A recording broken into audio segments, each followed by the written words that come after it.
sa ating graduation mga kapatid. Okay, magsisimula na po tayo mga kapatid.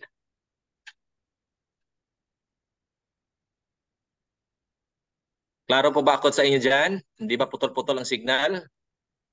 Loud and clear po, Doc. Okay, thank you. May nakita ba kayong ano dyan sa screen? Herbal medicine. Okay. Bakit dito sa akin nakapost? Ano nangyari dito? Okay. Okay, welcome po sa inyo mga kapatid at magpapatuloy po tayo sa ating pag-aaral patungkol sa herbal medicine. Ito po ay continuation po sa ating pag-aaral kasi nung last session natin ay hindi po tayo natapos at hindi pa tayo matatapos nitong pag-aaral natin mga kapatid. Dahil po ay ang pag-aaral po ng herbal medicine ay ano po ito?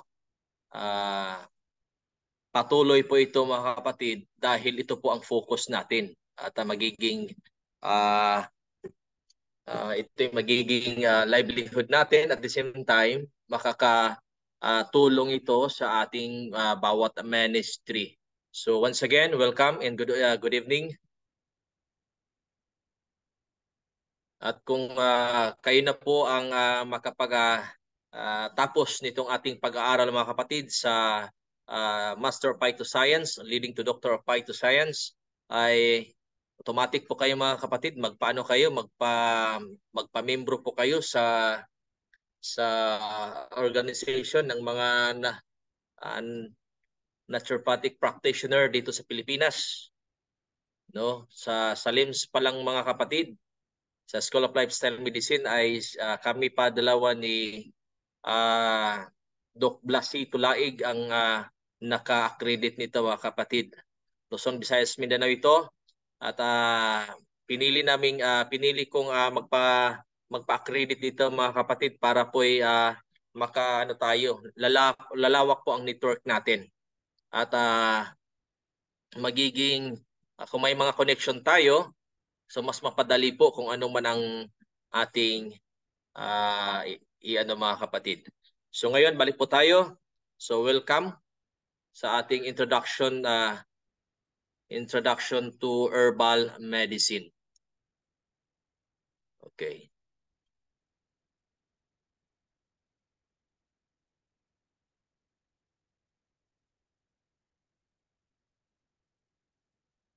Okay.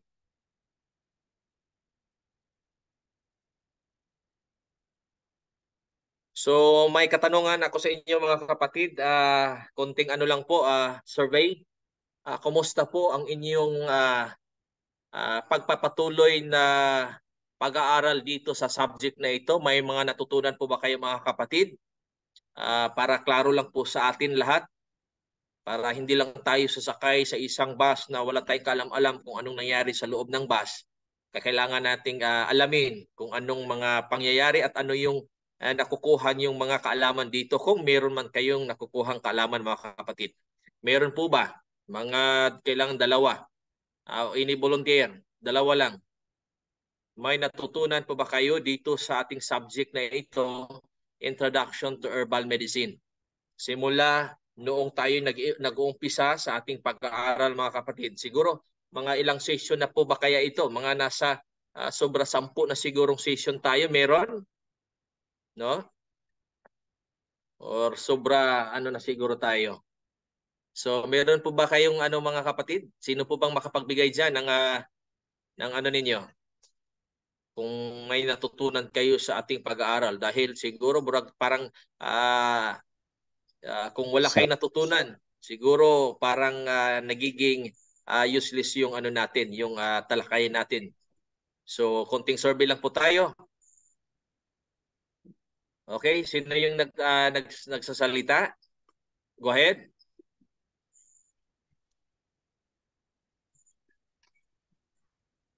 Survey lang po kapatid. Kung may natutunan kayo sa ating pag-aaral sa subject na ito. Meron po, Doc Aris, marami po kaming natutunan. Like yung katulad lang na kapag yung isang herbal ay walang ganong katulad ng hindi kinakain ng bat, eh yun ay poisonous. Ay, naku, sandali lang po. Okay, thank you. Sino pa? Ako, Doc Ares. Okay po, sige po. Hello, Doc Ares. Kapatid na Ezekias Godiluzao. Ano po nga na may natutunan po ba kayo sa inyong pagpasok dito sa subject natin sa Introduction to Herbal Medicine?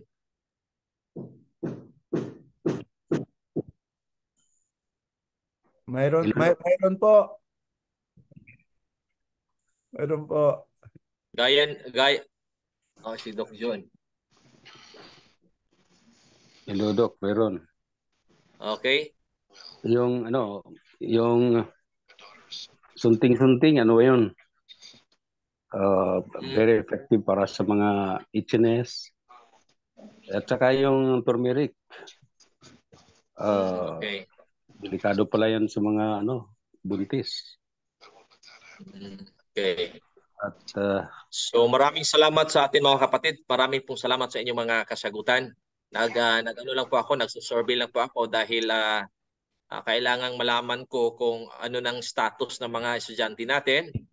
Baka bawa ng sabon.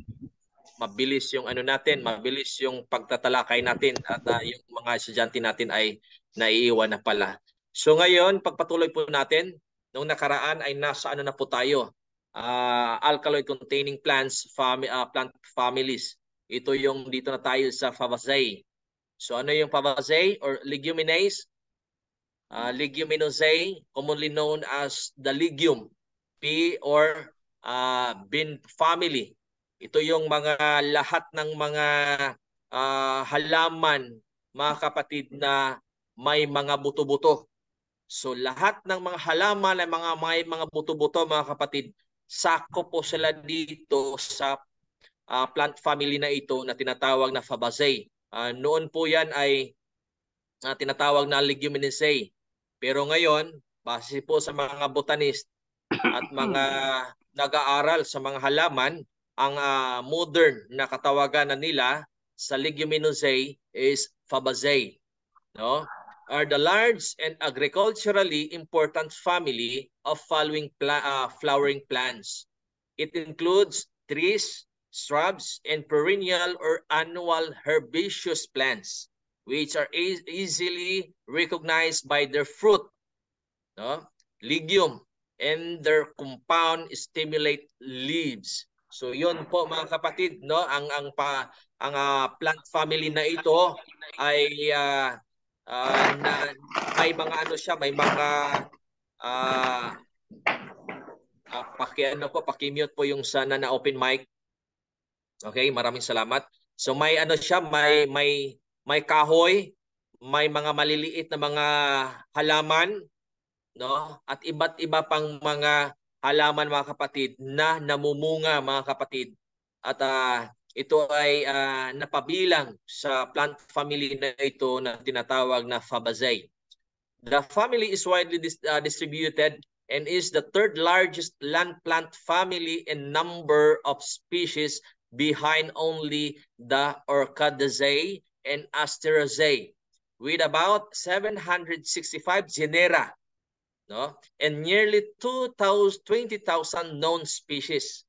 Ibig sabihin, sa species nito, under nito, mga kapatid, meron pang mga hindi pa nadiskubrihan. Meron pang hindi pa nadiskubrihan na mas marami pa dito sa na-discover na 20,000 known species. At sa bawat halaman na ito, mga kapatid, nandito po ang mga epektibo at nakakatulong sa mga karamdaman ng mga tao ngayon. Kaya nga, mga kapatid, sa darating pa ng mga panahon, itong 20,000 known species ay dadami pa ito.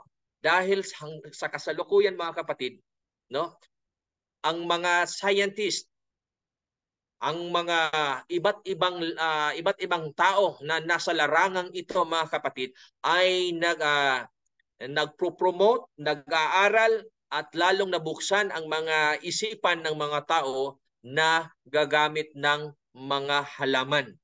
At lalo na yung mga scientist ay ano sila na mas mag-discover pa sila. Papasok sila sa mga masukal na kagubatan na hindi pa napasok ng mga tao, at doon sila magiging ginawa nilang laboratory yung masukal na mga forest, mga kapatid. No, yun po sa mga botanist, yun po ang kanilang laboratory. No, wala sa isang sulok ng bahay kundi ang kanilang laboratory sa pagtuklas ng mga bagong species, no, sa iba't ibang dapit ng mundo. Pumupunta sila sa mga masukal na mga kagubatan at doon sila nagdidiskubre ng mga bagong species nito. So, balang araw, mga kapatid, kung ikaw ay magpursige at magpapatuloy sa pag-aaral na ito, baka ikaw isa dito ang makapagtuklas ng bagong species na under nitong plant family na ito na tinatawag na Fabaceae, no? Kasi kung i-search mo ito, kung pag-aaralan mo talaga ito, kung saliksikin mo ito talaga, mga kapatid, itong klaseng plant families na ito ay talagang naka-identify na doon yung mga iba't ibang mga species, no? May mga scientific name. Ibig sabihin, at kung makikita mo yung mga picture doon, yung mga specimen, mga kapatid, no, ng mga bawat discovered na mga species nitong halaman na ito ay, at kung makatuklas ka at makadiskubre ka na itong klaseng halaman ay wala pala dito, no, sa database ng mga halaman, mga kapatid, sa buong mundo, then pwede kang ikaw po ang magbigay ng pangalan nito base din po sa kanyang species, mga kapatid. So madali lang i-identify ang Fabaceae dahil ito yung mga halaman, mga kapatid, o may mga bulaklak na may mga buto-buto, mga kapatid. As long as may buto-buto, no, may mga buto-buto na mumunga at may mga buto-buto, mga kapatid, ibig sabihin yan, under siya sa Fabaceae na plant family. At itong plant family na ito, mga kapatid, ay isa siya sa tinatawag na puno siya ng alkaloid. No? Yes, maraming mga alkaloids po ang bawat mga tanim. Pero napabilang itong Fabaceae dahil po sa kanyang anong tawag dito? Sa kanyang content, mga kapatid. So ipagpatuloy natin ang ating pag-aaral. Sa sunod po by January ay talagang mag-check na po tayo sa ating mga attendance, no? At sa mag-open cam tayo, may mga exam tayo, dahil kung hindi natin siseryosohin ang pag-aaral na ito, useless lang po ang inyong pag-upo dyan at pakikinig. Dahil kung kayo po talaga ay ine-evaluate, mga kapatid, sa inyong mga natutunan sa bawat session natin, ay mas lalong kung sa katawan ay ma-inculcate ito sa bawat isipan natin, at tayo po ay ang ating pong kaalaman ay mas lalo pong lalago, mga kapatid, no? Ngayon, there are 5 largest genera of this family, mga kapatid, plant family of Fabaceae. Itong Astragalus, meron siyang 3,000 species. Itong Acacia, no? May 1,000 over 1,000 species. Indographera, may around 700 species. Mga known na ito, no? Mga discovered na ito na mga plant species nitong Fabaceae. At ito din Crotalaria, may 700 species din. At itong Mimosa, around 400 species, which constitute about a quarter of all legume species. At meron siyang 19,000 non-legume species amount to about 7% of flowering plant species. The name Fabaceae comes from the defunct genus Faba, no? Now included in Vicia. The term Faba comes from Latin, no? And appears to simply mean bean or buto. Leguminosae is an older name still considered valid and refers to the fruit of these plants, which are, hindi ko makita. Okay? Which are called legumes. So yun po mga kapatid ang kanyang informasyon na atin pong makukuha sa gabing ito. Now, exploring the phytochemicals and anti-cancer potential of the members of Fabaceae family. Base po ito, ang datos na ito ay base po sa National Library of Medicine, National Center for Biotechnology Information. Ito po ang kanyang informasyon makikita ating matuklasan ngayon mga kapatid. Sa ano lang po sa Fabaceae family, no? Cancer is a very dangerous disease characterized by the uncontrollable growth of cells. Yung mga ilang araw lang lumaki na, no? Yung inflammation, yung mga tumor, no? Hindi siya anong tawag dito, yung paglaki niya talaga mga kapatid ang bilis, no? Ang pagtubo niya ang bilis, no? Hindi po siya katulad ng mga cyst na benign. So ang sa kanya talaga mga kapatid ay lulubo talaga siya hanggang puputok mga kapatid. So the number of cases and deaths due to cancer is increasing with every passing day. It is difficult to control and has become a major concern for scientists around the world. So lahat po ng mga scientists, no? Busy ngayon. Bakit po naging busy ang mga scientists? Sa pagtuklas, sa pag-aaral, sa pagsusuri, sa pagsaliksik, kung ano ang maitutulong sa mga taong naghihirap sa mga nagkasakit mga kapatid. Lalo na sa mga tao na malala, no? Yung mga malala na mga sakit, lalo na dito sa cancer mga kapatid. Kaya nga may stigma na ang mga tao ngayon, no? Natatakot na kung pupunta sa malalaking mga hospital, no? Ang mga tao sa bundok, ang mga tao sa mga liblib na lugar, natatakot sila dahil may stigma sila mga kapatid, dahil kadalasan sa mga dinideclare ng mga doktor natin base doon sa laboratory result mga kapatid, no? Ang diagnosis nila mga kapatid ay cancer yung sakit ng isang tao, no? Kaya nagke-create ng stigma. 'Yun naman ang talagang totoo mga kapatid, no?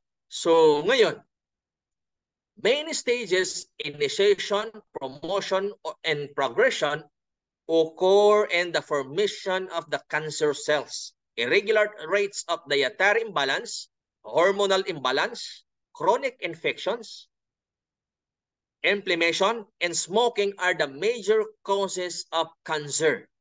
So base po 'yan sa mga nakikita at sa pag-aaral ng mga scientist mga kapatid, sa ating mga doktor na tumutulong sa pagtuklas at sa pagbigay sa atin ng lunas mga kapatid. Despite several treatments to cure cancer, it is still considered the second most devastating cause of death around the world. No? So, kaya nga, kung may namatay, may kakilala tayo, nagtatanong agad tayo, ano bang ikinamatay, bakit siya namatay, bakit nagkaganyan, bakit ganyan. No? Dahil ang sa ating ano talaga ay common na talaga ang kamatayan ngayon sa tao sa pamamagitan ng cancer. Base nga sa pag-aaral, dahil dito sa dietary imbalance, isa na ito, isang factor ito mga kapatid, dahil po kung ang mag-nutritional imbalance ka po sa iyong katawan ay talagang mag-malfunction lahat ng mga sistema sa lahat sa buong katawan, no? Kung sa ating pag-aaral sa anong tawag dito, sa human anatomy and physiology, no? Doon natin pinag-aralan kung ilang-ilang mga sistema ang nasa ating katawan, no? Lahat po 'yan may mga function. At yung mga function na 'yan, ang nagsusustain ng function na 'yan, no, ay ang sa pamagitan po ng ating sa mga kinakain natin na nag-supply sa atin ng mga nutrients, mga kapatid. At itong hormonal imbalance, chronic infections, no? Yung mga infections, it's a viral infection or a bacterial infection, no? Inflammation, yung pagpamamaga, mga kapatid, and smoking, lalo na dito, no? Hindi nga tayo naninigarilyo, pero yung katabi natin, yung sa paligid natin, no? Kung pupunta tayo sa labas, no? Grabe na yung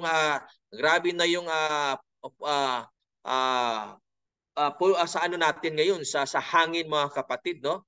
No, malalanghap natin ay talagang naano na, no? So ngayon, tayo po ay tinuturuan dito, no? Ini-educate tayo, mga kapatid, kung papaano, kung ano ang mga halamang gamot na pwede nating tuklasin para sa balang araw ay magiging instrumento ito ng Panginoon na maraming matutulungan sa kanilang mga karamdaman, mga kapatid. Dahil alam naman natin, ang mga halaman na pinatubo ng Panginoon ay reservoir po yan. No, reservoir po yan ng iba't ibang phytochemicals o bioactive compound na makakatulong sa pag-restore, pag-recover ng may sakit na katawan, at lalo na mamintina, no, yung magandang kalusugan, mga kapatid. At ito yung kadalasang rason o mga kung bakit namamatay ang mga tao, mga kapatid. Dito itong lung cancer, prostate, stomach, rectum, liver, colon, non-melanoma of skin, female breast cancer, esophagus, cervix, uterine, thyroid, bladder. Ito yung base sa pag-aaral, mga kapatid. Bagong pag-aaral ito noong 2020, no? Relevant percentage of deaths noong 2020. Nangunguna ang lung cancer, yung prostate, hanggang sa bladder, mga kapatid, no?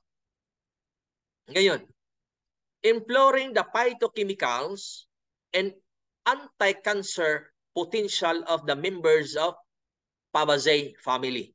Various methods have been employed to treat cancer. Number 1, stem cell transplantation. Kaya marami nang nagsilipan na ngayon ng mga produktong stem cell, no? Sino bang nakapag-subok na ng stem cell dito, mga kapatid? May mga encapsulated na ng mga stem cell ngayon, no? Maliban doon sa mga ini-inject, mga kapatid, no? Sino po bang nakapag-ano dito? Nakapag-inom ng stem cell? Meron ng stem cell ngayon na nakikita ko, mga kapatid, no? Na binibinta ngayon sa mga naturopathic practitioner, chemotherapy, radiotherapy, immunotherapy, and surgery. No, ito yung mga metodo or mga pamaraan para matreat yung cancer ng magsasagawa nitong mga doktor, mga kapatid. The most effective method to treat cancer is chemotherapy, but various side effects are associated with this method, no? Yung siguro nasabi ko na sa inyo, no? Nasabi ko na sa inyo siguro yung first cousin ko, no? Kasi matatanda na yung mga first cousin ko. Matanda naman ako, nasa 30 plus. So siya nasa mga 40 plus. Ang nangyari, mga kapatid, may breast cancer siya. Ngayon, nasa 9 session na siya at binigyan siya ng 14 session ata ng doktor ng chemotherapy. Ngayon, nung 9 session niya, nung pang-siyam na session, tinanong niya ang doktor, Doc, mga ilang porsyento at ilang taon ako, pag matapos ko itong session ko sa chemotherapy, mga ilang taon na lang ako mananatiling buhay. Sabi ng doktor, nasa 2 years. No, nasa 2 years. Kasi nga, ang cancer niya talaga mga kapatid ay talagang parang kahit ang buto niya mga kapatid, no, ay talagang kinain na rin ng cancer dahil nasa stage na po talaga na sa ano natin na tinatawagin natin na terminal na talaga mga kapatid. So ngayon, pero nung sumubok siya ng mga herbal medicine, iba't ibang klaseng mga herbal, pero late na mga kapatid, no? Nasa ano na siya, nung nag-inom na siya, nasa 9th session na siya ng chemotherapy. So, hindi talaga siya na ano talaga sa ano. At hindi talaga yan, ano na lang, miracle na lang talaga ng Panginoon sa pamagitan ng iniinom kung talagang depende din yan kasi sa preparation. So ngayon, ang nangyari mga kapatid, namatay. Yung isang doktor na yung isang doktor na cousin ko, sabi niya, ay nagpa-chemo pala siya. So dapat hindi siya nagpa-chemo dahil mas iikli yung buhay niya. So, yun nga ang talagang nangyayari mga kapatid. Kaya nga, sabi nga dito sa pag-aaral ng National Library of Medicine, National Center for Biotechnology Information, sabi nila, pinaka-epektibong sa pamaraan ng pagpatay o pagkuha ng cancer sa loob ng katawan ng tao ay sa pamamagitan ng chemotherapy. Pero meron siyang mga iba't ibang mga side effects dahil sa chemotherapy sa method na ito na chemotherapy. Due to the various side effects of radiotherapy and chemotherapy, alternative treatment methods with no or few side effects are required for the prevention and treatment of cancer. So yun nga, no? Dahil nga rin kahit subok na mga kapatid itong chemotherapy na nakakatulong talaga sa may cancer. Pero yun nga ang problema doon naman sa side effect nagsasuffer yung mga patients, mga kapatid. So ang mga at dahil din sa mga nakikita ng mga scientists, no, na mga testimonies na gumagamit ng mga herbal medicine, nakikita nila mga kapatid na maganda ito, no? Less yung side effect niya. At ang kagandahan dito, walang masisirang healthy cells kung ito ang gagamitin. Kaya nga sa mga kapanahunan, no? Siguro mga 10 years backward mga kapatid, no?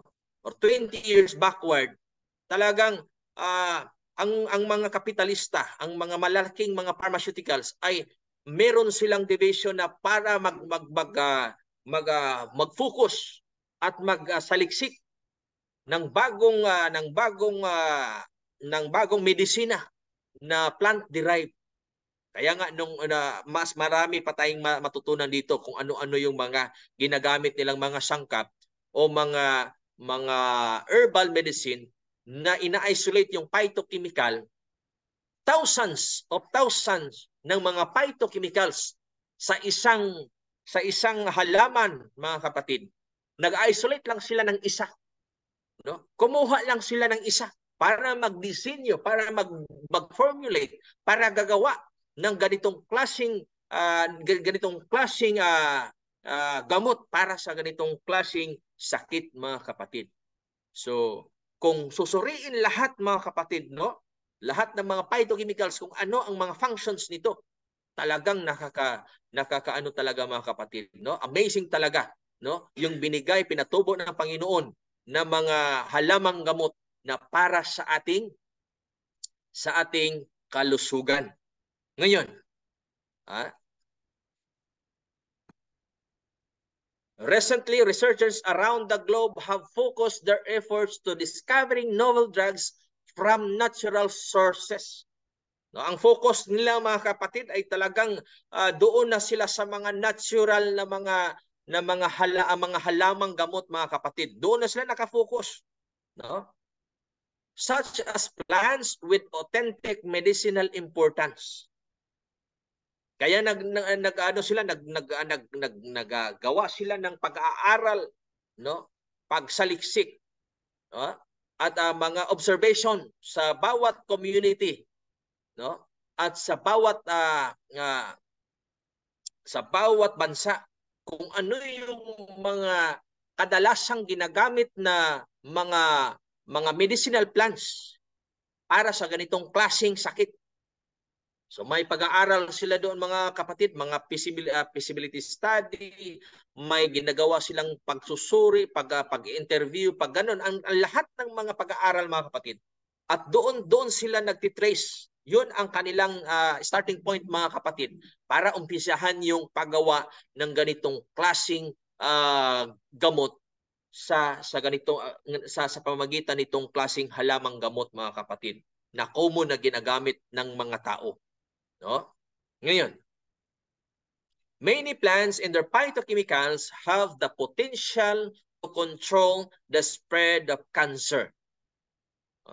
And the body and continue to attract researchers to examine the anti-cancer activities of various extracted phytochemicals from plant sources. No? Nag-gather sila ng mga specimen, no? Ng mga iba't ibang klaseng mga halamang gamot na sinasabi ng mga tao sa community.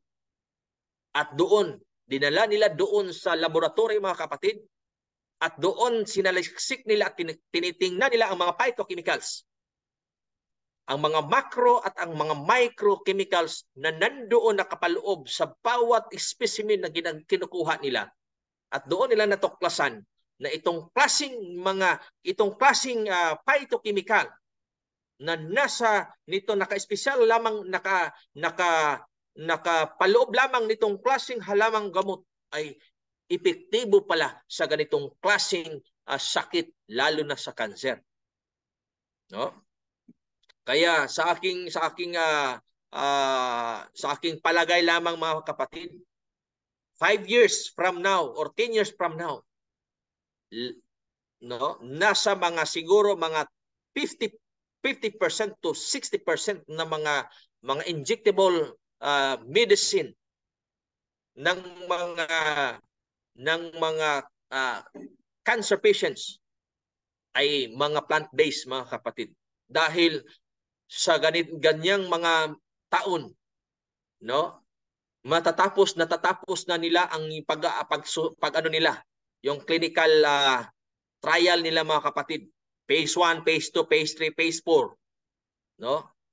At sa paglabas niyan, mga kapatid, by 5 years to 10 years from now, ang marami ng makikita nating anong tawag dito, na pinopromote sa mga radio, sa television, na mga sakit, na mga medisina para sa mga cancer na available, no? At accessible lamang through prescription ng mga doktor, at doon makukuha at mabibili sa mga butika at parmasya, mga kapatid. So ngayon, Kingdom Plantae is characterized by approximately 250,000 plant species. However, the real issue is that only 10% of all plant species have been tested for the treatment of cancer. No? So, ilan ba ang 10% sa 250,000? Is 25,000. Am I right? Sino bang mathematician dito? 25,000. Sabi nga dito sa National Center of Biotechnology Information, 25,000 lamang nitong mga species na ito, na mga halaman, mula sa 250,000 na mga plant species ang pinagfokusan, pinag-aralan, no? Sinusuri para makapaggawa ng mga medisina para sa cancer. Anti-cancer compounds occur in various plant parts, sa dahon, sa bulaklak, sa bunga, sa ugat, no? Stigmas, pericarp, embryo, rhizomes, seeds, stem, sprouts, and bark.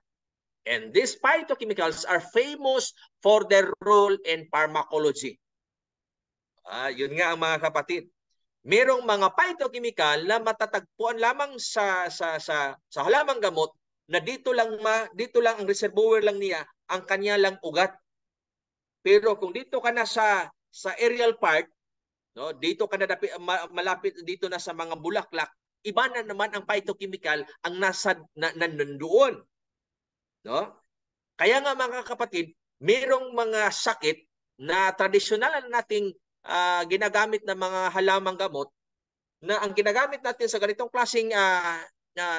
klaseng halaman ay yung ugat lamang para sa ganitong sakit. Pero kung sa ganitong sakit naman, sa ganitong karamdaman naman, ang ginagamit naman natin yung bulaklak. Dahil nga sa mga by tradition at doon sa ating naobserbahan na epektibo siya para sa ganitong klaseng sakit. Kaya nga, sabi nga dito, maraming mga anti-cancer compounds o mga phytochemicals na mga anti-cancer na dito lang sa dahon o sa iba't ibang parte ng halaman. O di kaya sa buong katawan, all parts ng halaman ay ini-extract para kukunin yung phytochemical at i-formulate na para magkagawa ng produkto, mga kapatid. Different phytochemicals such as flavonoids, alkaloids, saponins, terpenes, lignins, vitamins, minerals, toxins, gums, biomolecules, glycosides, oils, and various other metabolites are known to show anti-cancer activities. Lahat ng phytochemicals na ito, mga kapatid, may iba't ibang function siya na makakatulong sa nagde-develop na cancer. Are you with me? Nandyan pa ba kayo, mga kapatid? Yes, Doc. Yes, Doc. Okay. Baka nakatulog na kasi. No? May oras pa naman tayo.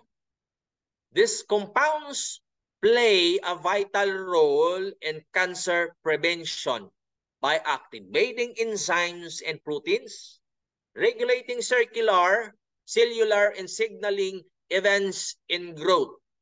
Their anti-inflammatory effect and antioxidant action. No? Itong mga phytochemicals na ito, mga kapatid, pag-aralan din natin ito dahil may ano tayo dito. May subject tayo nito by next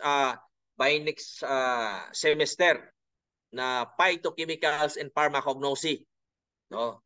Diyan din pag-aralan natin kung ano ang mga flavonoids, ano pa yung mga phytochemicals na nakapaloob sa flavonoids, no, sa alkaloids, saponins at iba, etc.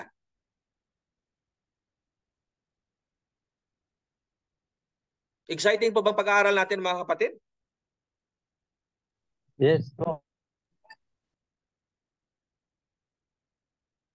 Currently, species of the Fabaceae family occur naturally or are cultivated everywhere around the globe except the poles. Doon sa North Pole, hindi naman makapagtanim doon dahil puro ice naman doon. Different types of beans are used in cuisines due to their richness of proteins and health-promoting activities in the Middle East, Asia, Mexico, and South America. Okay, paki-mute po, mga kapatid.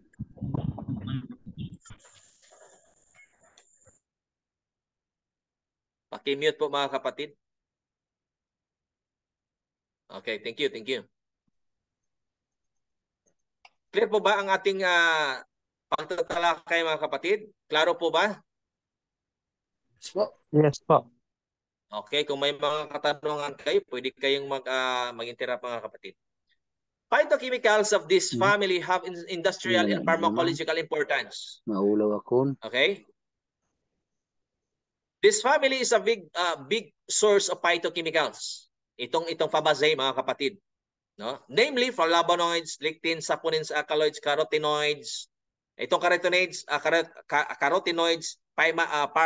isang ano ito, isang klaseng potent anti-cancer ito ang isa dito na mayaman ng carotenoids ang carrots. Kaya meron doon sa Amerika na mga naturopathic practitioner, mga kapatid, na ang ginawa nila purely carrots lang talaga ang pinakain, nag-extract, no?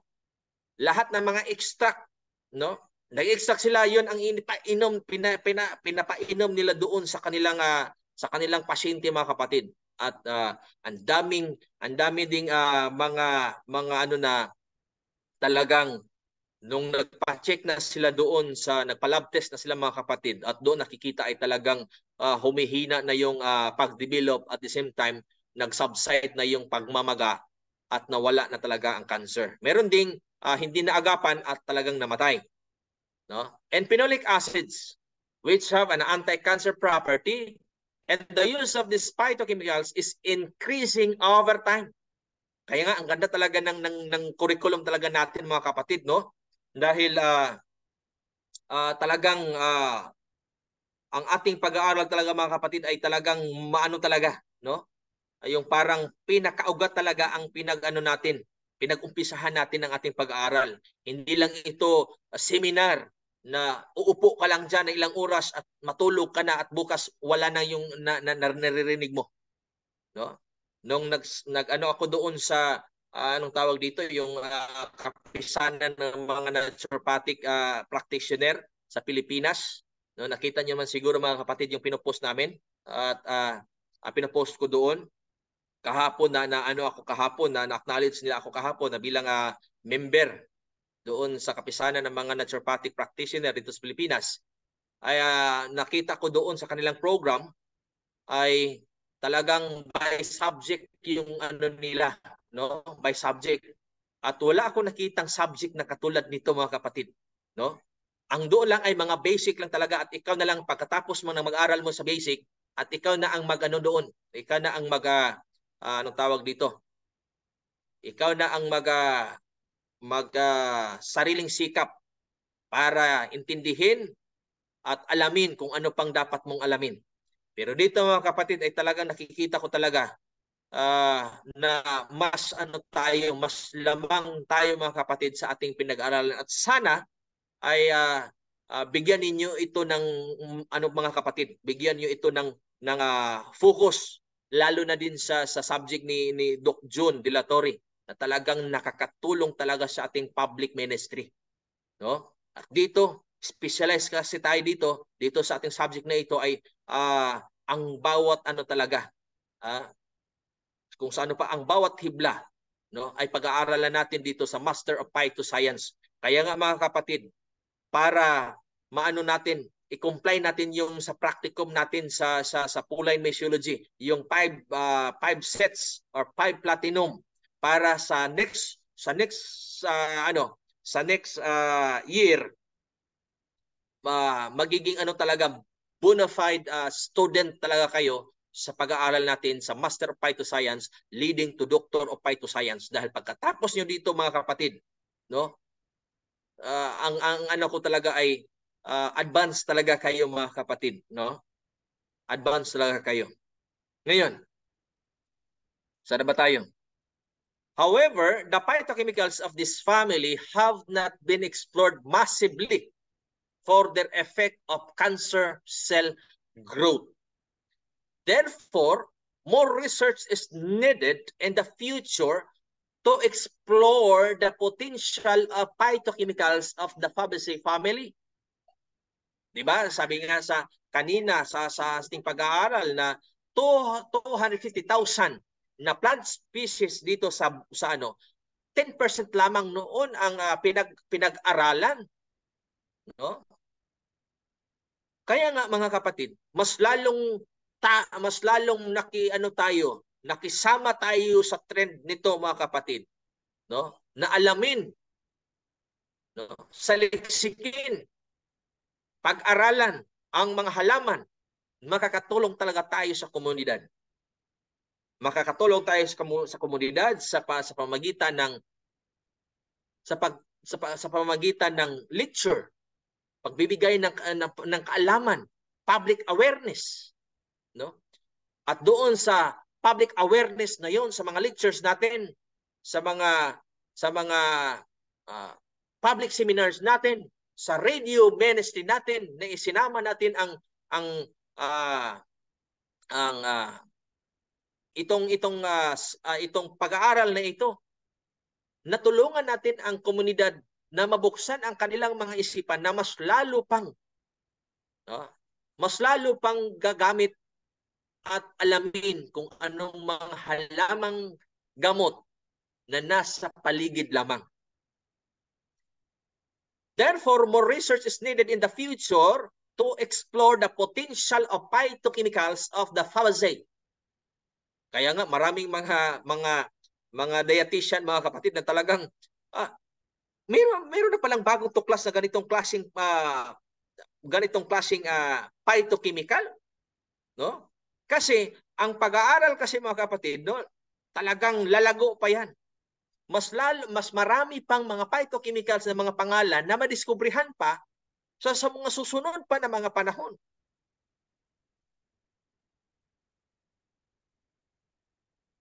So ngayon, more research is needed in the future to explore the potential of phytochemicals of the Fabaceae family against cancer and to discover novel drugs against this disease. Various researchers have worked on anti-cancer aspects of the medicinal plants from the Fabaceae family. No? Nakatuon din sila nakapag-focus din sila dito sa itong plant family na ito, mga kapatid. Dahil potential din ito sa sakit na cancer, mga kapatid. Nakakatulong ito. This review is the first attempt to explore the potential effect of phytochemicals of the Fabaceae family against cancer cell growth, development, and associated mechanisms. Phytochemicals of this family have industrial and pharmacological importance. This family is a big source of phytochemicals, namely flavonoid, lectins, saponins, alkaloids, carotenoids, and phenolic acids, which have an anti-cancer property, and the use of these phytochemicals is increasing over time. And grows in a highly competitive environment. It is continually threatened by other plants, microorganisms, insects, and by both large and small mammalian, avian, and reptilian herbivores. In order to survive, each plant must draw upon a complex of defenses. Dahil nga sa competition sa kanilang kung saan sila tumutubo, at doon din sa kanilang kinakain din sila ng iba't ibang klaseng mga hayop, mga kapatid.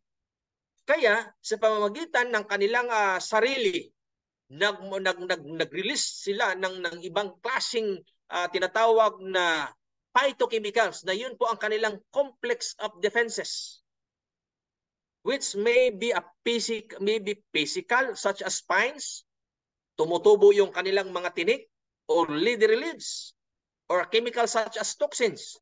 Kaya nga may mga halaman na nakakalason sa aso, nakakalason sa ganito, nakakalason sa ganyan. Dahil yun ang kanilang defense mechanism, mga kapatid. At yung defense mechanism na yun, dahil yun sa phytochemicals nila. At yung phytochemicals na yun, mga kapatid, kung sa tao ito, talagang nakakatulong yan, mga kapatid. The secondary metabolites, mga pag-aralan din natin yan, yung primary and secondary metabolites produced in plants are of foremost interest because they are often specific to a particular species. Kasi merong mga secondary metabolites or yung mga tinatawag na phytochemicals, mga kapatid, na specific lamang siya matatagpuan sa ganitong klaseng sa ganitong klaseng halaman.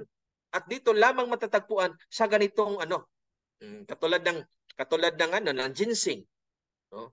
Doon lang sa kanyang tuber na makukuha, mga kapatid, magagamit, no? Pero kadalasan tinatapon na yung dahon. Kasi ang focus, ang reservoir talaga ng phytochemicals ay nandoon sa kanyang tuber, mga kapatid. Nandoon sa kanyang rhizome. Okay? Sabi pa nga dito, and there's because they are often specific to a particular species or genera and must therefore have been designed to serve a particular protective function. Yung mga phytochemicals na yan, mga kapatid, hindi yan pinoproduce ng halaman nang walang kabuluhan, nang walang gamit sa kanyang sarili. No? Nag-activate po yan at yan po ang kanyang nature ng halaman na meron siyang ganyan dahil may function siya na tinatawag na pang-protect, anong tawag dito? Ano bang Tagalog sa protection? No. Mga kapatid, tulog na ba kayo dyan? Sige po. Pagsanggalang, Dok. Pagsangga. Okay. Pasensya na, mga kapatid. Minsan naubusan ako ng Tagalog eh. Okay. Numerous classes of rotinoids, phenolics, terpenes, and steroids, cyanogenic compounds, and alkaloids, several therapeutic properties have known to be present in different species of Fabaceae due to availability of certain metabolites. Besides mild to severe toxicity, they can be medicinally potential as antibacterial, contraceptive, anti-allergic, anti-malarial, febrifage, expectorant, anti-cancer, metagenic, anodine, diuretic, anti-inflammatory, and anti-tumor, etc. Yan ang kanyang pharmacological activities, mga kapatid. Yung mga activities na yan ay mga specific function po yan ng isang phytochemicals o bioactive compound na nasa halaman. Kaya sa isang halaman, mga kapatid, kung tayo nag-aaral dito, pag makakita tayo ng isang halaman, talagang lalawak yung isipan natin ay talagang magiging malawak yung pag-iisip natin. No? Kaya kung makikita natin yung isang yung dahon na yan, bakit nagkaganyan ang kulay? Bakit ganyan ang kanyang kulay? Bakit mas maputla siya kaysa dito? Dito naman isa, ganito ang kanyang lasa, ganito ang kanyang amoy. Once nga mga ganyan, mga kapatid, ibig sabihin matataas yan sa mga phytochemicals. No? Bakit siya nakakalason? Dahil sobra ang kanyang tinatawag na cyanogenic compounds na talagang sa kanyang tapang ng kanyang phytochemicals, nagreresulta siya ng pagkalason. Oh. Merong ganyan, mga kapatid. Meron ding isa, hindi masyadong nakakalason, no? Dahil mild lang ang kanyang dahil ang kanyang phytochemical ay hindi siya dinisenyo para talaga sa ganyang klaseng epekto, mga kapatid. Plants are deliberately poisonous and their toxicity to humans and other animals is an example of natural selection. Awareness regarding the poisonous plants is important, which when used in the proper prescribed dose, acts as potent therapeutic agents. Ano daw?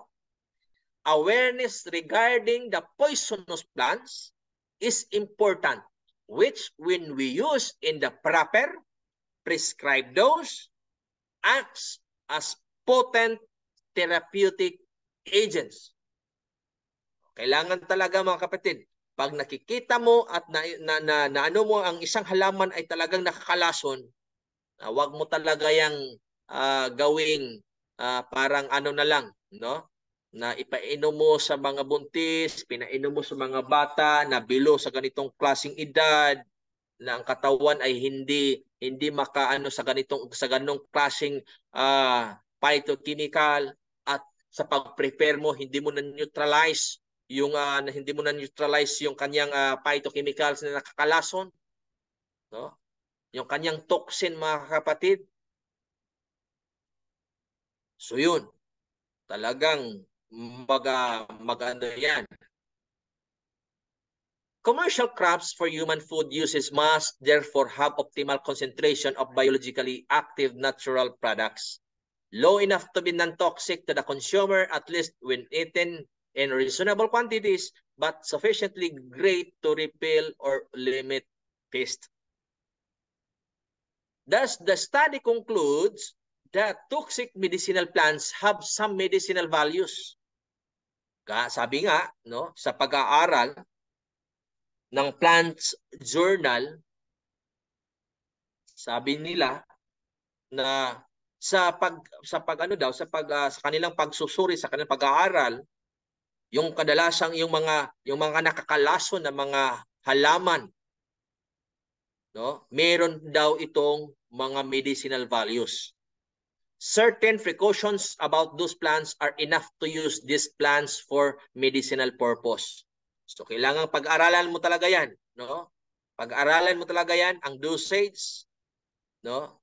Yung mga iba't ibang pamaraan, paano siya ma-neutralize yung kanyang phytochemicals na matapang na nagsanhi siya ng pagkalason.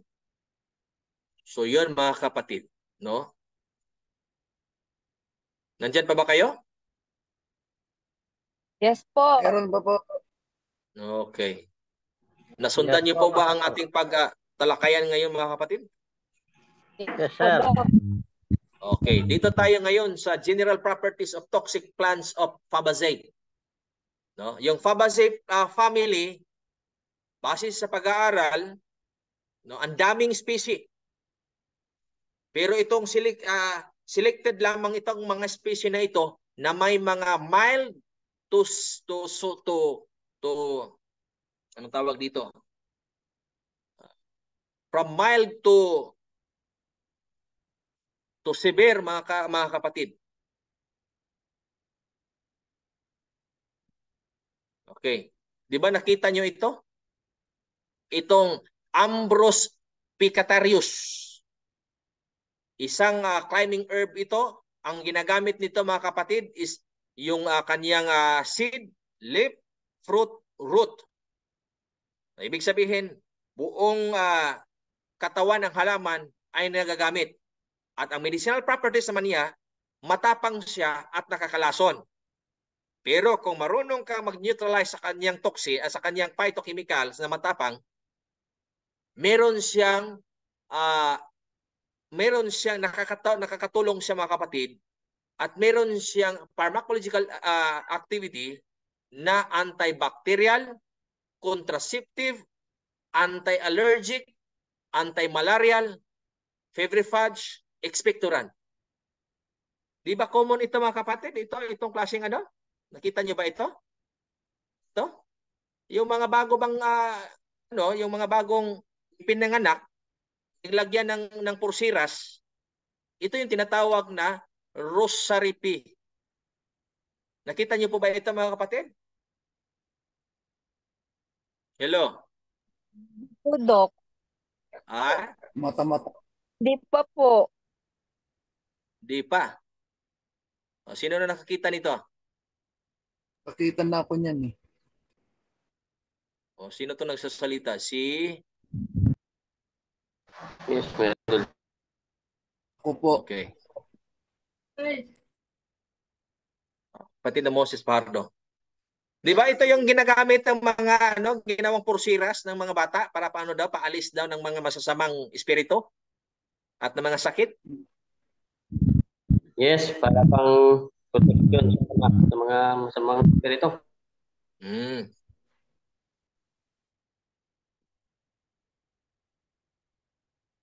Pinaglaruan namin ng kabataan namin yan. Mata-mata, parang Yes. mata. Yan ang tinatawag na Rosary Ano, or protection yan. Ambrose Precatorius. Pangsangga ng mga elemento. Itong klaseng climbing herb na ito, mga kapatid, is traditionally used to treat tetanus and to prevent rabies. The plant is used in some traditional medicine to treat scratches and sores and wounds caused by dogs, cats, and mice, and are also used with other ingredients to treat leukoderma. Paliw ko kuha sa bata.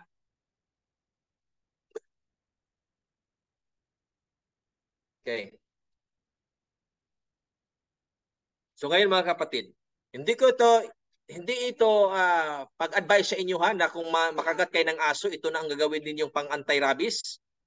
Hindi ko sinabi sa inyo at hindi tayo nag-aaral dito na para i-prescribe niyo agad doon sa mga taong sasabihin niyo kaagad na wag na kayong magpunta doon, magpa-inject ng tetano o di kaya magpa-inject ng anti-rabies doon kung nakagat man kayo ng aso o pusa o kung ano pa man. Hindi, mga kapatid. Pinag-aralan lang natin dito ang halaman na kung saan ginagamit traditionally ng mga sinaunang mga tao base sa pag-aaral ng mga eksperto, mga kapatid. At doon nila natuklasan na itong mga klaseng halaman na ito, herbal pala, mga kapatid. At ginamit itong anti-rabies. Ginamit nila itong tetano. No? Pero siguro, kung nasa liblib ka ng lugar, malayo ka sa hospital, malayo mag-inject sa iyo ng anti-rabies o di kaya tetano, kung ano pa man na anong nangyari sa iyo doon. Kung meron ka na nito, gamitin mo. No? Pero kung malapit ka, mga kapatid, magpa-inject ka kaagad, mga kapatid, dahil talagang walang naka-survive dyan sa rabies, mga kapatid. Kaya nga dito sa bahay, ayokong hindi kami nag ng pusa at ng mga aso. May mga aso dito sa labas, dito na nakatira sa aming balcony dahil yan sa kapitbahay. Nakakatulong na rin dahil kung may mga taong, alam mo kung may mga taong anong tawag dito, dadaan sa bahay. So ngayon, ito ang ginagamit, mga kapatid. Kabilang ito sa toxic plants under sa Fabaceae plant family. Ano pa ba? No? Itong common names, itong tinatawag na Indian joint hitch. Meron na ba, may nakikita na ba nito? Yan. Itong picture na ito. Kailangan marunong kayong mag-identify ng mga halaman, mga kapatid. Para kung sakaling kayo, may maka-identify talaga kayo. Baka iba ang masali ninyo kung mag-proceed na kayo sa inyong mga livelihood sa inyong livelihood at gagawa kayo ng produkto. Baka iba yung masali ninyo. Kaya nga pinag-aralan natin dito kung yung specific na tinatawag na sa binomial name or scientific name para specific talaga na makukuha at makikita mo at malalaman mo ang isang halaman. Kasi maraming magkamukha pero hindi sila magkapareha ng scientific name at iba't iba din ang kanilang mga phytochemicals. No? So ito ang kanyang dahon, mga kapatid, no? Ito yung tinatawag na ang common names nito, Indian joint beech, katsula, no? Ito yung Ichnomini indica. No? Ipinangalan ito ni Lin or ni Linus Carlinus, isang botanist. So ang ginagamit niya, mga kapatid, itong kanyang seed. Yung kanyang buto. Nakakalason itong buto niya, mga kapatid. Kaya nga may mga doon ginagamit nila sa aro ng kanilang pana Nagdikdik sila nito mga kapatid. Gawa sila ng paste. Nilagyan nila ng powder nitong seed nito. At yun, pag may matamaan ng kanilang pana ay talagang maano talaga mga kapatid. Okay, ito. Aganupi hiptapelia or ang kanyang common name is Agnaya sa Mindoro. Sino bang taga Mindoro dito? Ang pangalan nitong ano na ito mga kapatid, itong climbing shrub na ito ay Agnaya. Sa Tagalog is Asi-asiman. Sa Ilocano is Balay-lamok. No, sa Bisaya Balyutos. So ano ito? Antibacterial ito mga kapatid, pero kung masobrahan ka nito, nakakalason ito mga kapatid. Kaya ang mga buntis, nagpasuso, no? At yung may mga ano talaga mga kapatid, yung may mga hypersensitivity sa ganitong klaseng halaman na ito ay hindi talaga pwedeng iinom nito mga kapatid o gagamit nito. Okay? At ito din, Canavalia catarrhtica, commonly known as Monolwa in the Hawaiian language, is a specific of flowering plant in the Ligium family Fabaceae.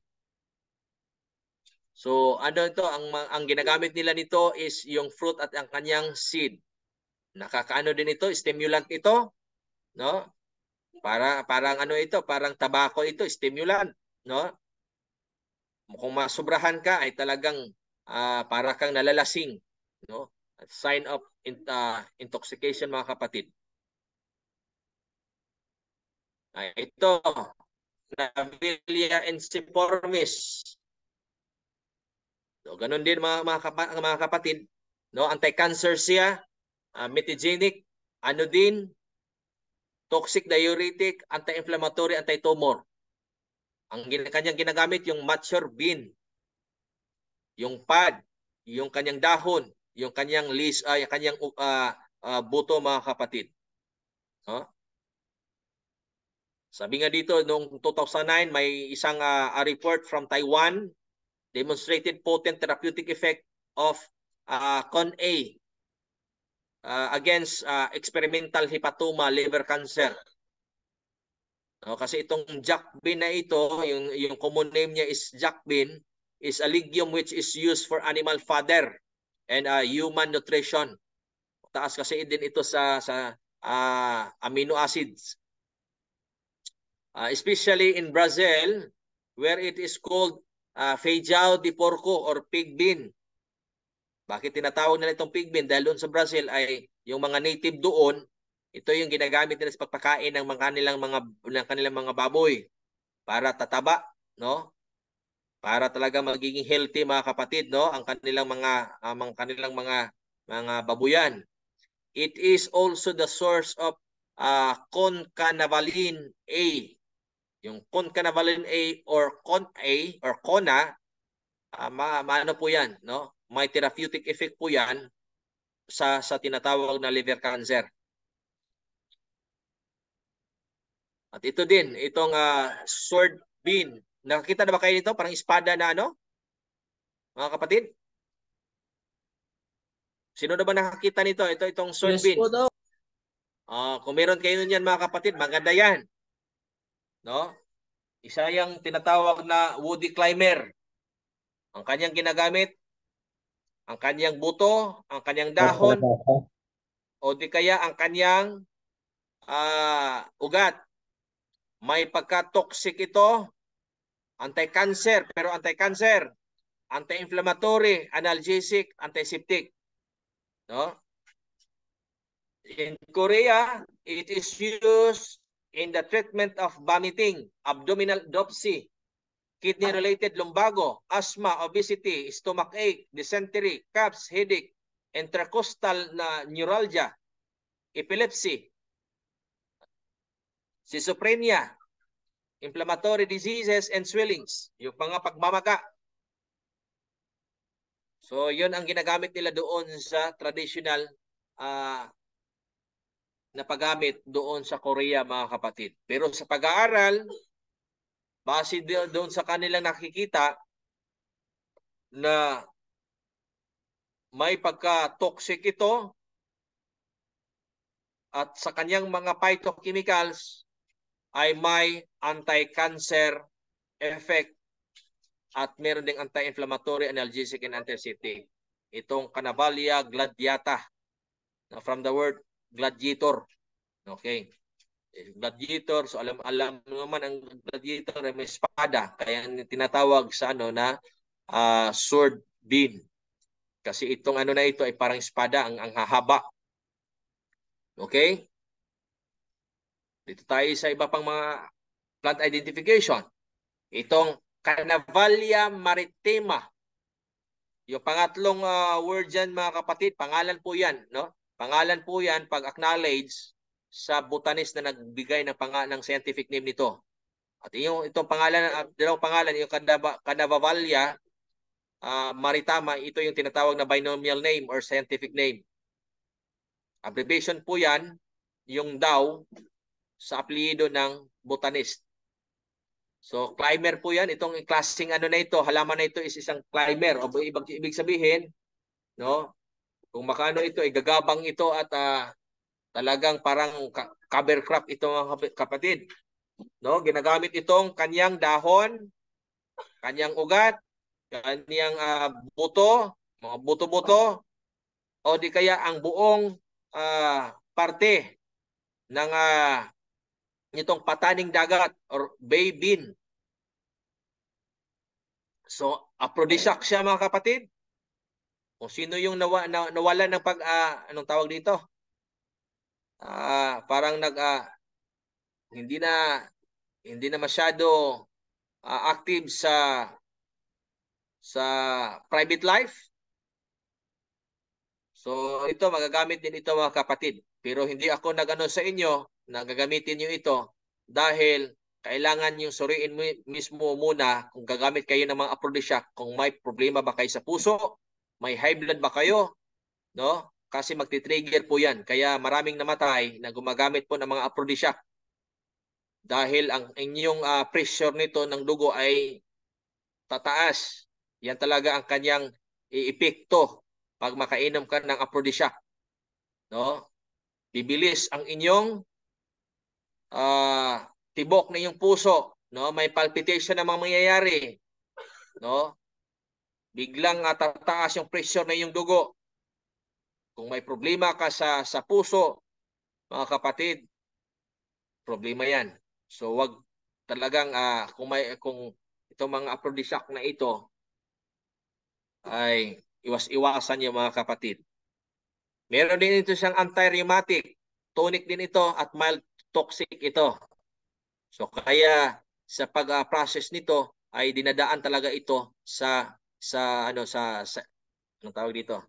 Sa pag-decoct para ma-neutralize yung toxin niya, mga kapatid.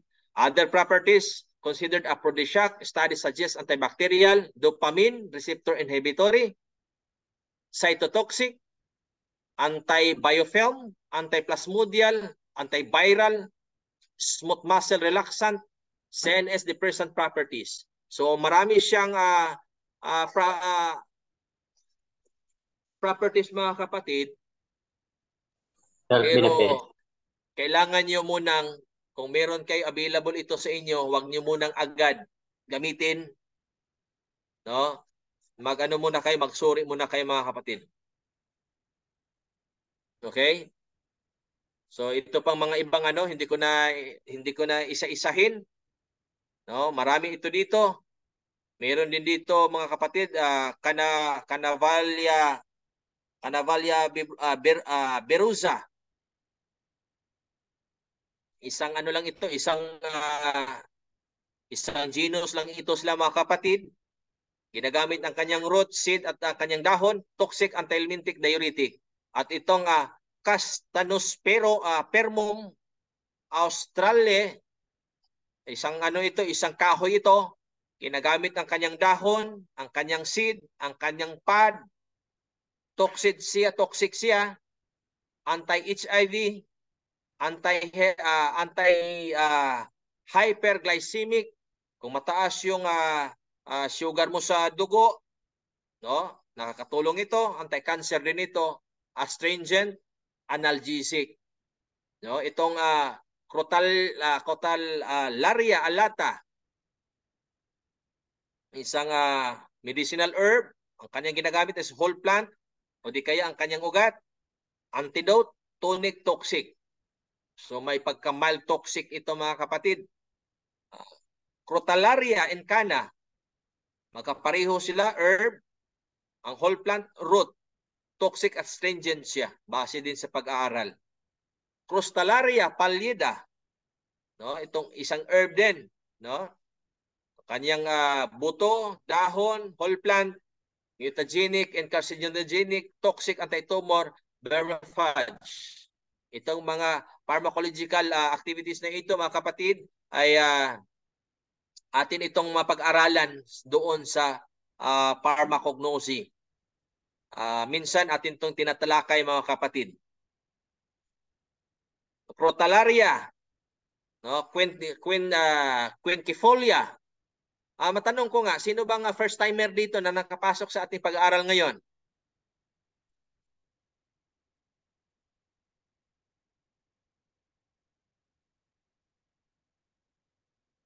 Okay, parang tulog na ata. Gising pa, Doc. Doc, yung picture niyo po, hindi po nalipat, Doc. Hindi nalipat. Opo. Sige lang, Kaya, ilipat natin yan. kaya nahihimik po sila, Doc. Sana walang first timer dito Sana walang first timer, baka kasi maiwan sa ere. Mga bago lang mahirap kasing i-absorb ang mga terminology na ating inaano dito kung bago pa lang tayo nakapasok. So ngayon mga kapatid, dito tayo. So nasa ano po ito? Nasa base po sa pag-aaral. So nasa haba-haba din ito. Plants are deliberately poisonous and their toxicity to humans and other animals is an example of natural selection.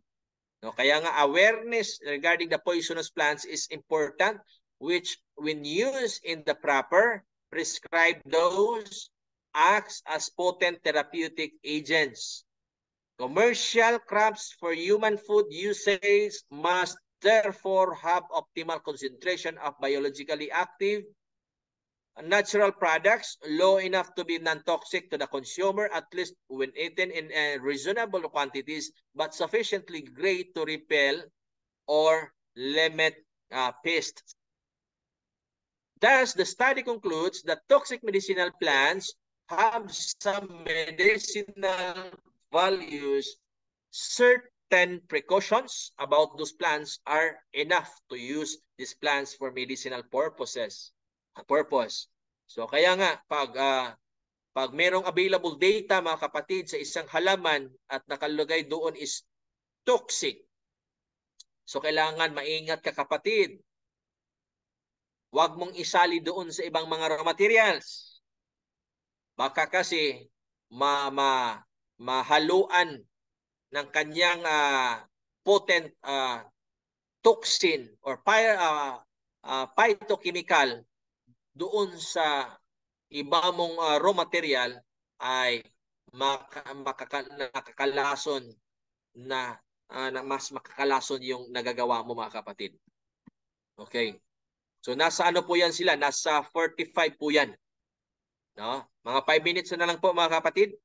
Various researchers have worked on anti-cancer aspects of the medicinal plants from the Fabaceae family. Talagang nakapokus tayo ngayon sa Fabaceae. Mula doon sa mga iba't ibang mga nakakalason, no? Iba't ibang nakakalason mga kapatid, hanggang sa dito sa mga anti-cancer na mga medicinal plants na dinidiscover ng mga scientists.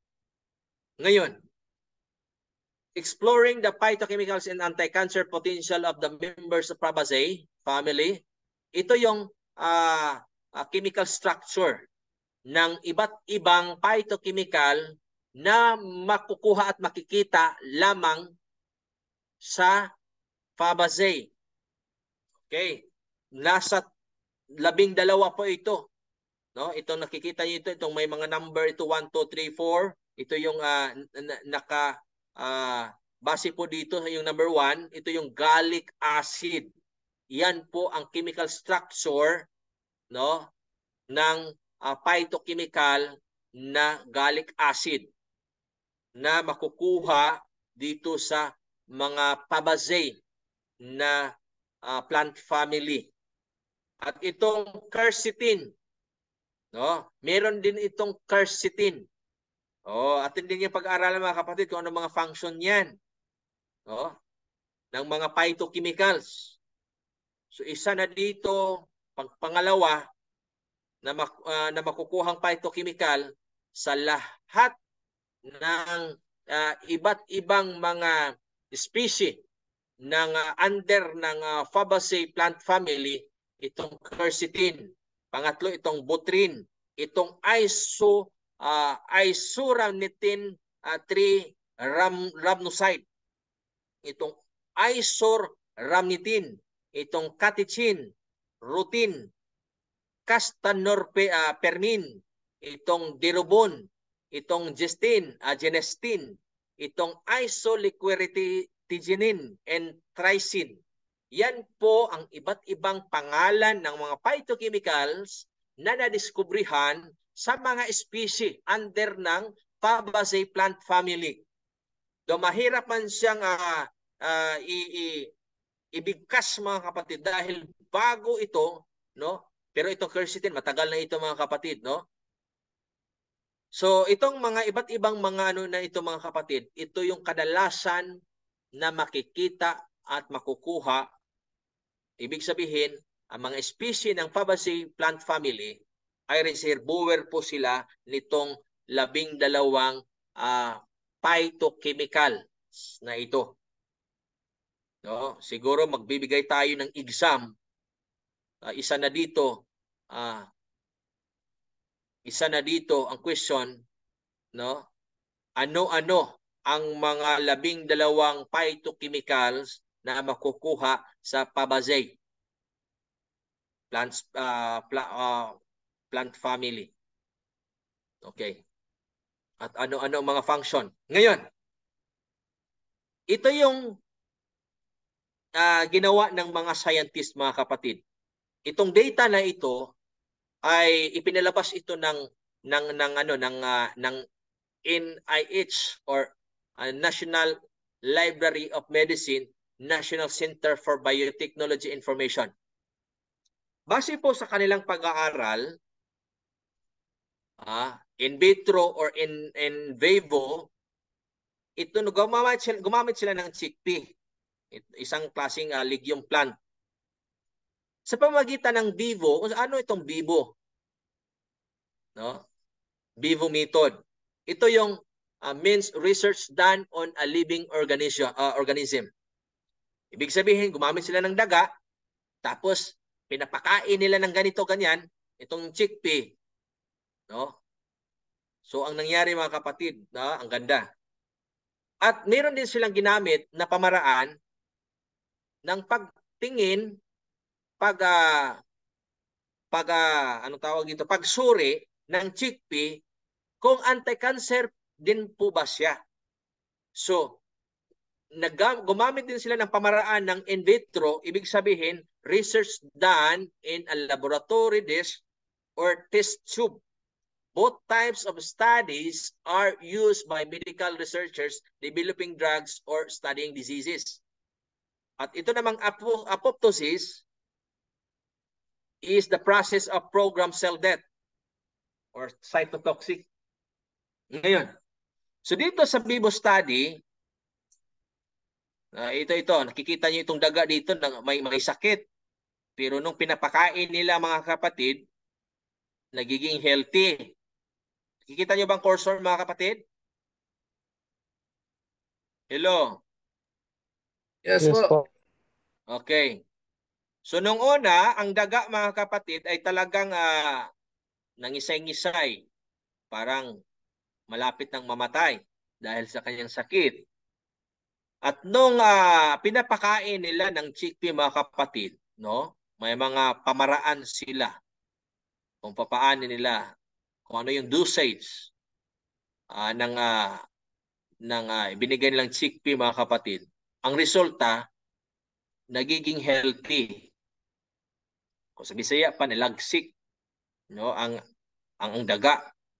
Through vivo or vivo studies yan. At doon naman sa tinatawag na vitro,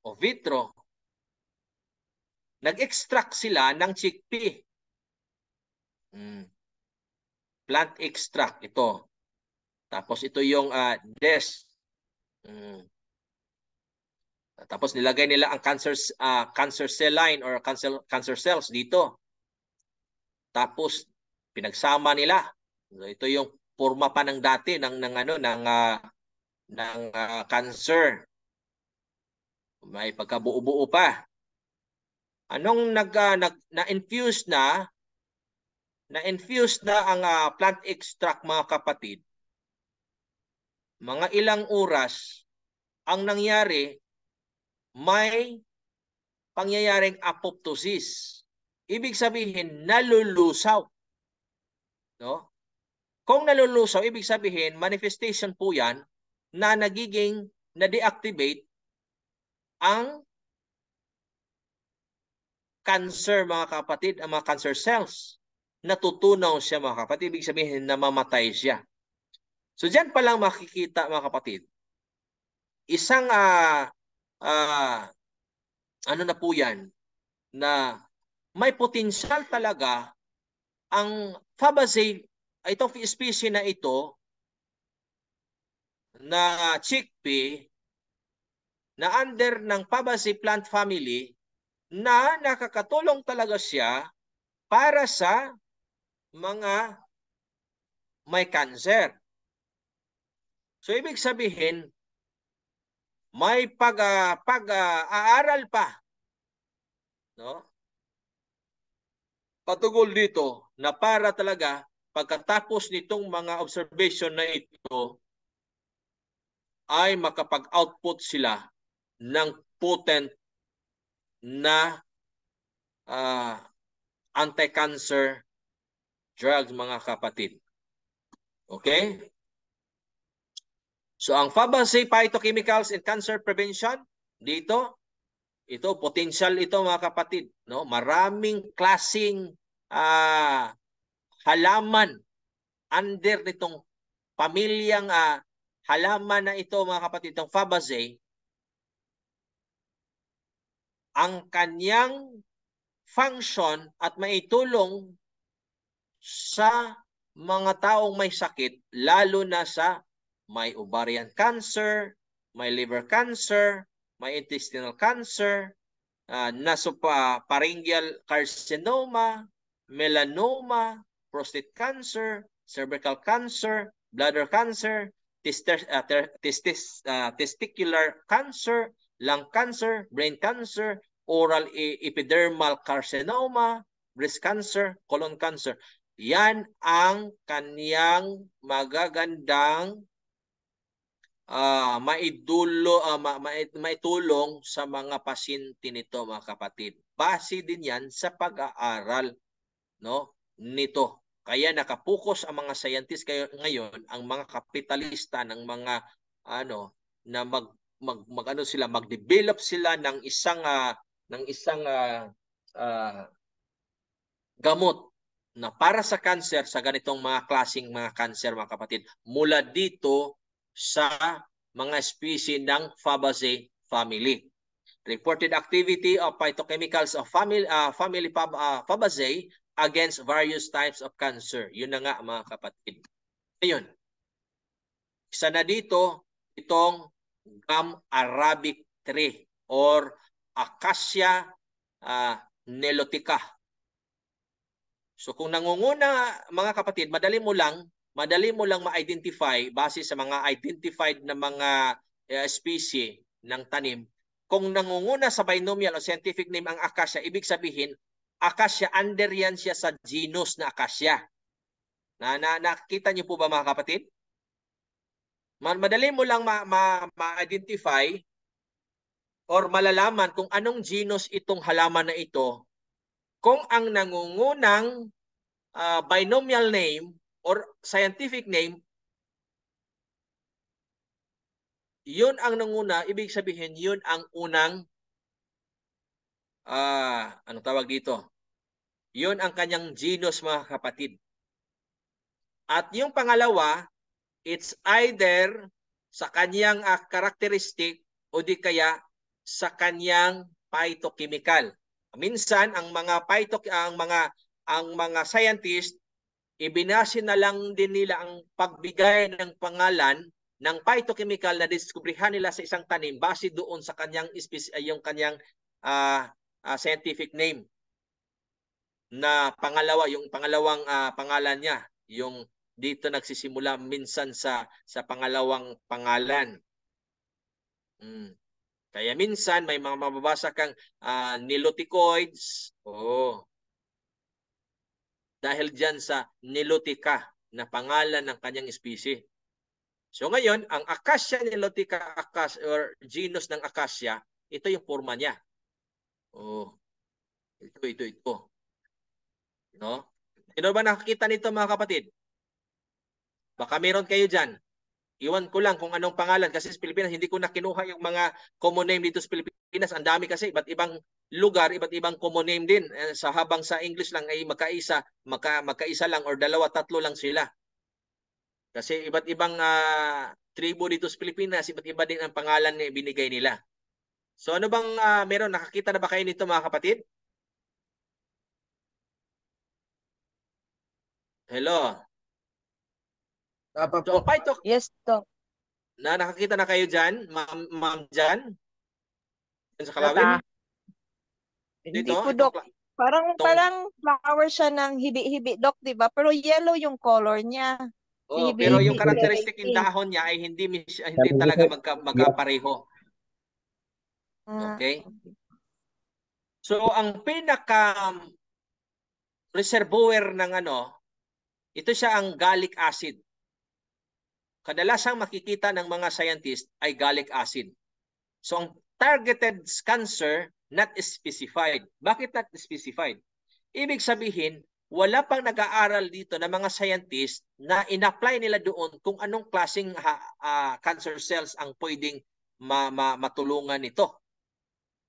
So, siguro sa ngayon mga kapatid, wala pa. Pero siguro sa ng panahon, sa darating na panahon, na talagang dahil sa gallic acid na ito, isang phytochemicals na makukuha dito sa Acacia nilotica or Gum arabica, ay malalaman, ma-identify na kung anong klaseng cancer ang pwede niyang matulungan mga kapatid.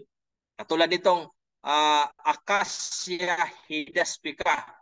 Itong Acacia hidaspica ay hindi mo masyadong makita ito sa database. No? Pero may homotypic synonym siya na pinangalan ng ibang botanist na nagiging well-known. So ang nagiging well-known ngayon mga kapatid kung i-research mo itong klaseng halaman na ito, black bumble. Ito yung Acacia ebornea. So magkaparehas lang ng dahon, tingnan niyo mga kapatid, magkaparehas lang ng dahon, magkaparehas lang ng bulaklak, minsan ang niya magkapareha. Pero hindi masyado talagang magkaano lang talaga. Dahil iisa lang sila ng genus na Acacia. Ayan, nangunguna dito as Acacia sa binomial name niya. Tapos ebornea na. Ngayon, base din sa kanilang pag-aaral sa laboratory, muhas lang ng specimen at nakita nila mataas at pala ito ng alkaloids, flavonoids, and saponin. At base din sa bagong pag-aaral ngayon mga kapatid, nakakatulong din pala ito sa liver damage. May pag-aaral na ito ngayon dito sa may mga sa case ng liver problem. At iba din, ito ding Acacia saligna. No? Itong mga dalawang ito mga kapatid, pag makakita kayo nito, may open close parenthesis, ito yung pinakaunang botanist, si Lavelle. Okay? Tapos, nag-subscribe si pangalawang next generation na botanist, si Wendell, H.L. Wendell, nag-subscribe siya nitong Acacia saligna ni Lavelle. Kaya, nung na-popularize na ito, na-acknowledge na ito sa kanilang dalawang pangalan. Nakuha niyo po ba mga kapatid? Kaya may mga kita kayo mga scientific name kayo makikita sa isang halaman na ang hahaba ng mga extension. Kasi minsan iba tatlo ang mga extension nito, ibig sabihin tatlong mga sino yung unang nakalista, yun ang unang nagbigay ng pangalan na yan. At yung pangalawa nag-subscribe siya. At yung pangatlo nag-subscribe din siya sa ganitong klaseng pangalan. So Acacia, from genus Acacia itong Acacia saligna or orange wattle, ito yung forma niya, baka meron kayo dyan, na parang namumulaklak, parang wala ka na makikitang dahon, puro na lang bulaklak na yellow. So, mataas yan siya sa flavonoids and saponin. So, sa liver cancer din ito siya. No? Maano din ito sa liver cancer at targeted cancer niya.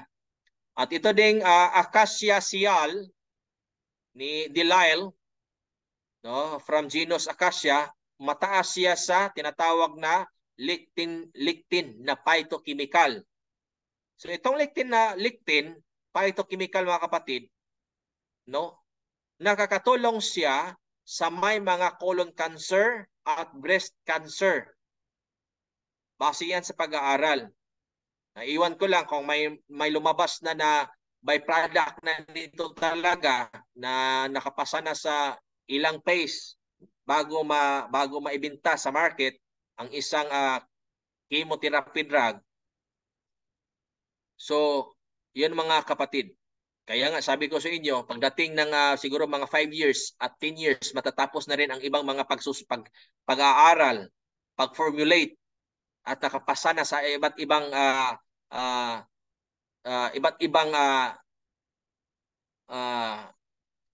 trial phase ng pag-aaral. So marami yan sila mga kapatid. So ngayon, at ito ding Acacia victorae, no? Mataas din siya sa tinatawag na Avicense and FO35. So abbreviation ito mga kapatid, no? Maganda siya at nakakatulong siya sa breast cancer. So base po yan sa phytochemicals of this family have not been explored massively for their effect on cancer cell growth.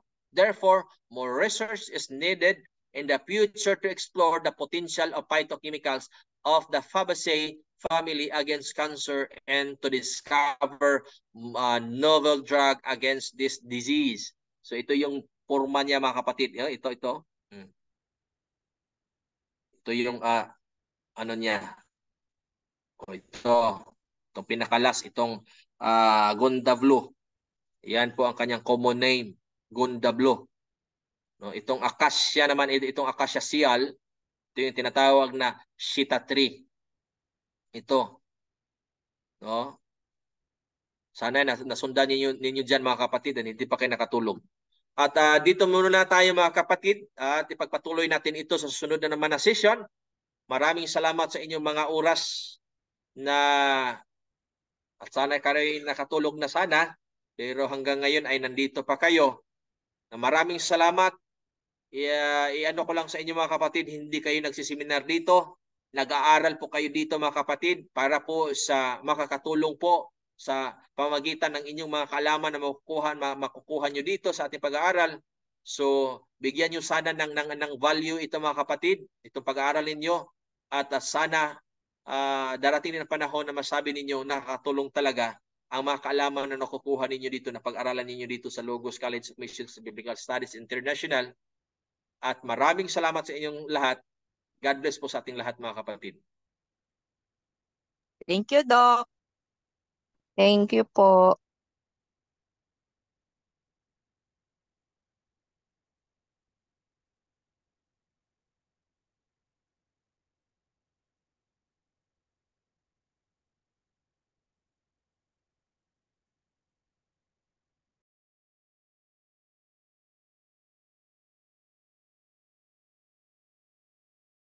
May mga tanong po ba?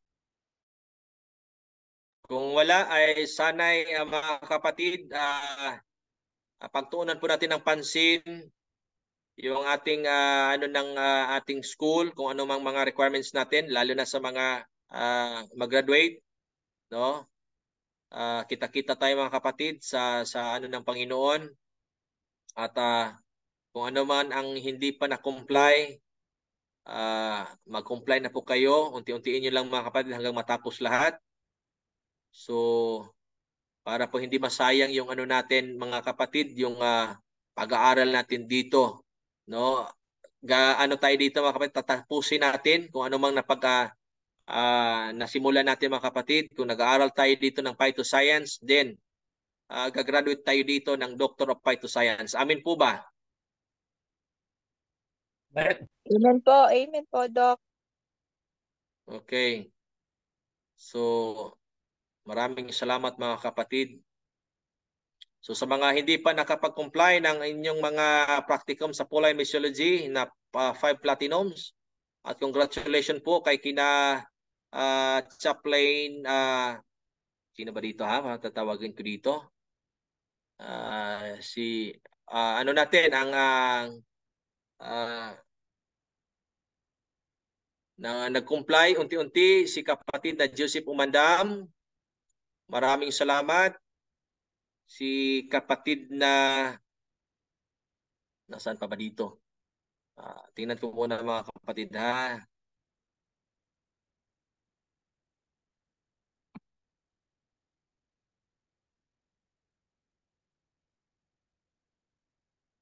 Si kapatid na si Ma'am Gladys Remolta. Maraming salamat po. Nag-comply agad si Ma'am Glads. Oh, hi. Hello po. Kanina lang si kapatid, kalimutan ko sa daming ano. Si kapatid na Henry Bolano. Bolano ba yan? Hindi. Fernando Bolano pala ito dito. Si kapatid na Henry. Nandito ba si Henry? Gubaton. Gubaton. Oh, yes, Doc. Henry Gubaton. At si Chaplain. Kinsa to be? Kinsa tong isa? Kinsa tong isa si Juan? Taga Isabela? Babasahin ko muna dito kapatid ha. Pasensya na po dahil hindi ko na-memorize yung mga pangalan. Si kapatid na ano. Ito yung mga nag-comply. Kapatid na Floyd Parakel. Adrikel. No, may isang platinum po siya. Si kapatid na Joseph Umandam, may 2 platinum po siya. Si kapatid na Alberto Delfinado, may 1 platinum or 1 set. So Menel Badjuyo, may 3 set. Glenn Lumactod, complied, 5 sets. Si Ma'am Sharon Remolta, may 5 sets. Si kapatid na Christopher Macam. Oh yes, Christopher Macam. May 5 sets. At Henry Gubaton, 5 sets. So maraming salamat sa mga nag-comply. At sa mga hindi pa nag-comply, mga kapatid, ay anuhan nyo na. Kahit isa-isahin yung mga kapatid, bakit ginawa natin yung set? Para yung 35 pieces na practicum ninyo ay mas madali. Kasi kung isa-isahin nyo yan, kung 35 pieces, 35 shipments po yan. So mas malakihan kayo sa shipment fee or sa shipping fee. So ginawa nating by set or by platinum. Lagyan natin ng pangalang by platinum para po mas mapadali. Ngayon, pagkatapos niyan ay proceed na naman tayo doon sa formulation. Tuturuan na kayo habang nag-aaral pa tayo dito sa Master of Phytoscience ng mga pagkikilanlan ng mga halamang gamot. So, doon sa subject natin sa Pauline Missiology, no? Doon na tayo nagsisimula na din tayo doon sa mga nakakomply, magsisimula na din doon sa formulation, sa paggawa ng liniment para may magkaroon kayo ng sustainable livelihood at makakatulong financially sa inyong sarili, sa ministry, sa iglesia at sa distrito kung saan man kayo. So makakatulong talaga mga kapatid, no? Kahit pa nga mga kapatid kung wala tayong pondo, mahirap na nating ma-execute yung mga plano natin sa ating ministry dahil ang ministry ay may talaga yan, kailangan na may pondo. Kung tayo ay missionary na walang livelihood, so ibig sabihin yan lang tayo, mag-aantay lamang tayo sa mga bituing mahuhulog kung wala tayong livelihood. Samantalang ang concept ni Apostle Paul ay talagang nakasurvive siya kahit ilang taon sa isang area dahil may livelihood siya, may sustainable livelihood. Hindi siya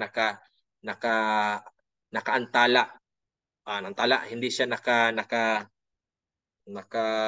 nakahintay sa mga suporta ng mga kapatiran. So, yun po mga kapatid, maraming salamat sa inyong lahat. So, ibigay ko na po ang panahon kung sino sa ating ngayon, sa ating supervisor. Kung meron man si Doc Ray na last na announcement, ibigay na po natin kay Doc Ray.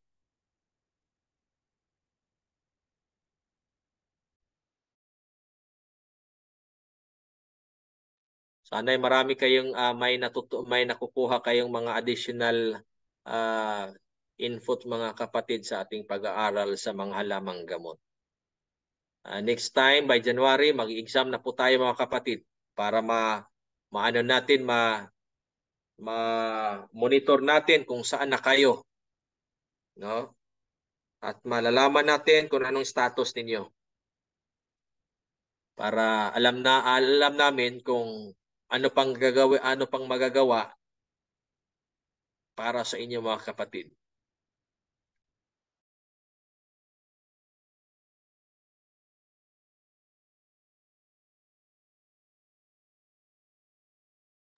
Doc Ray, Sir Nards? Wala na po yata si Doc. Wala na po yata si Doc Ray. Pero, Doc, sige po, dahil anong oras na ba? Parang alas 11 nata. Alas 10:37. Pasensya na po mga kapatid. Talagang nasobrahan yung ko mga kapatid.